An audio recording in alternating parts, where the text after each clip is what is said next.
কোরআনে মূলনীতিটা আপনি আমার চেয়ে অনেক ভালো বলতে পারবেন, জানবেন। আমি যদি দেশের সাংবিধানিক মত প্রকাশের স্বাধীনতার কথা বলি, যে আপনি যাদের কথা বললেন কওমি অঙ্গনের, তাদের যদি হিজবুত তৌহিদের যে মতাদর্শ বা হিজবুত তৌহিদের যে চিন্তা চেতনা, এটাকে যদি তারা ইসলামের জন্য ক্ষতিকর মনে করেন, তাহলে আপনার এর বিরুদ্ধে, হিজবুত তৌহিদের বিরুদ্ধে বা আপনার বিরুদ্ধে তাদের যে মতামত প্রকাশ করার স্বাধীনতা, সেটা তো সংবিধান স্বীকৃত মতামত। এটা ব্যাপারে খুব বেশি আপত্তি তোলার সুযোগ আছে অফকোর্স, কিনা? অফকোর্স, না না, মোটেও না। আমি সে আপত্তিও করছি না। আমি ওদের মতো এত সংকীর্ণ মনের অধিকারী নই এবং হতে চাই না। কারণ আল্লাহ তাআলা কোরআনেই বলেছেন যে শোনো, পড়ো, দেখো, বিশ্লেষণ করো, গবেষণা করো, চিন্তা করো। এগুলি স্বাধীনতা আল্লাহ মানুষকে দিয়েছেন। এটা মানুষের সৃষ্টিশীলতা, মানুষের এটা বাক স্বাধীনতার অংশ, মানবাধিকারের অংশ, এবং আন্তর্জাতিক আইনেও বাক স্বাধীনতা স্বীকৃত, বা মানবাধিকারের সার্বজনীন ঘোষণার মধ্যে এই এটা বিষয়গুলি আছে। স্বীকৃত। আল্লাহ কিন্তু কোরআনে দিয়েছেন। তারা গঠনমূলক সমালোচনা করুক, আমাদের যদি কোথাও কোনো ভুল ত্রুটি থাকে তারা মেনশন করুক। আমি তো বলেছি, আমি শতবার বলেছি, আমরা এখানে সরি বলবো, তওবা করবো, আর কোনো কথা নেই। কিন্তু তারা সেটা করছেন না। তারা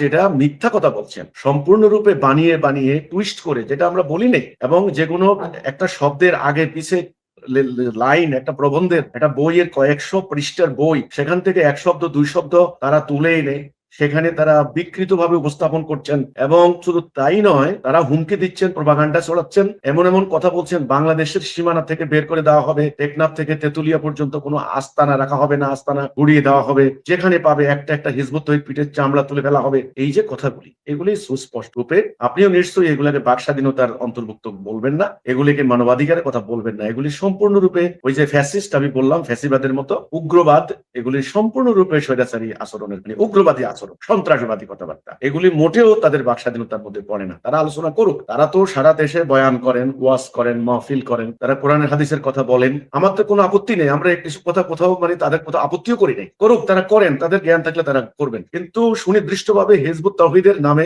মিথ্যাচার করা হচ্ছে, যেটা আমরা বলি নাই কখনো, আমাদের বইতেও নাই যে বিষয়গুলি। তো তাই নয়, হুমকি দেওয়া হচ্ছে, এবং তাদের এই ফতোয়া হুমকিতে প্রভাবিত হয়ে, তাদের ওসওয়াসায়, তাদের ইন্ধনে, তাদের ইনস্টিগেশনে প্ররোচিত হয়ে তাদের অন্ধ অনুসারীরা আমার মাথার মূল্য নির্ধারণ করছে 5 লক্ষ 10 লক্ষ টাকা, আমাকে হত্যা করবে, আমাকে কুপিয়ে মারবে। এই যে কথাগুলি, এগুলিকে আপনি কি বলছেন? এগুলিকে আপনি কি বলবেন? এগুলিকে সন্ত্রাসবাদ বলবেন না, না এগুলিকে বাক স্বাধীনতা বলবেন? আমার কথা হচ্ছে এখানে, আমার আপত্তি এখানে শুধু গঠনমূলক সমালোচনা নয়, আমাদের একেবারে সরাসরি ভুলটা কোন জায়গায় বলুন। কোরআনে এই কথাটা আছে, আমরা এটা অমান্য করছি, মানে যেটা বাধ্যতামূলক, আল্লাহ যেটা ফরজ করেছেন, ঠিক আমার জন্য আল্লাহ যেটা বাধ্যতামূলক করেছেন, সেই জিনিসটা আমি অস্বীকার করেছি, নাউজুবিল্লাহ। এইটা কোথায় আছে তারা মেনশন করুক, আমরা সরি বলবো। কিন্তু তারা বলতে পারছেন না, এটাই হলো আমার আপত্তি।